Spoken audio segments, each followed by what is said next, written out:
Lascian Corla. Today, as we speak about the mother and baby institutions and the report that was published yesterday, I want to firstly pay tribute and commend all of the women and children, many who are now adults, who heroically came forward and shared their stories.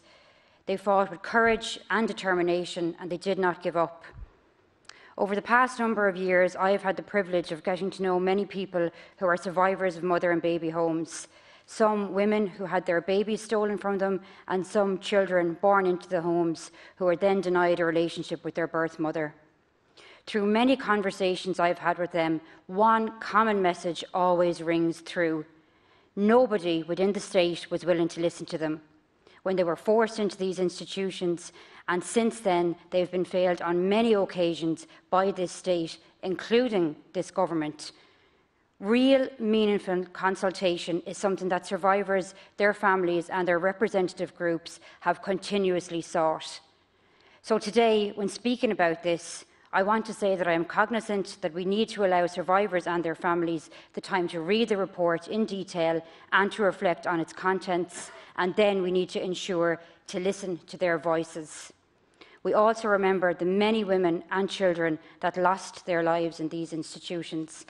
And if I could just say as well, Minister, that I've been contacted by a number of survivors that haven't actually been able to access the report. They're not technologically savvy. They felt they were going to get a copy in the post, and I would urge that that is actually followed up on, because I think that's the absolute least that they deserve. Mother and baby homes were not homes. They were detention centres. A home is somewhere where you are supposed to feel safe, loved and protected. Not a place where you are tortured, imprisoned and forced to give birth in the most appalling conditions, often without medical support or even basic pain relief. These walls hid torture, deprivation and humiliation on a colossal scale. Human rights did not exist in these centres. As a mother, a daughter, a sister and an Irish citizen, I cannot countenance this cruelty. The cries of children and tortured mothers were ignored and trivialised by cruel nuns and others also who were involved in these institutions, who ran the institutions akin to prisons. While both yesterday and today mark historic days, the journey to truth and equality is anything but over. Time and time again, we have failed survivors and their families, most recently in October last year, when they were appallingly treated by this government as they attempted to rush ill-thought-out legislation through. This caused huge anger and upset for survivors. When will we learn that survivors need to be listened to?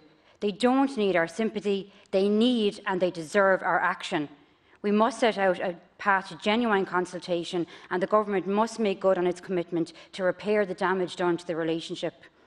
I sincerely hope the government's commitment to redress is not simply a talking shop, and that real engagement is entered into with all survivors and adoptive rights groups. Survivors need assurances that their rights are vindicated, especially their right to unconditional access to birth certificates. And for their families, they need a clear and statutory right to their own care or adoption file, and to records concerning a family member who died in care or adoption. Thank you, Deputy Germog. I literally have 30 seconds. 30 seconds, OK. Other people have gone over time. No, I let you over. I did let you over, and go ahead with 30 seconds. I want to make this point because I think it's important. It is my fervent wish that the courage shown by survivors in coming forward is now met by action from the government, as the state has failed you.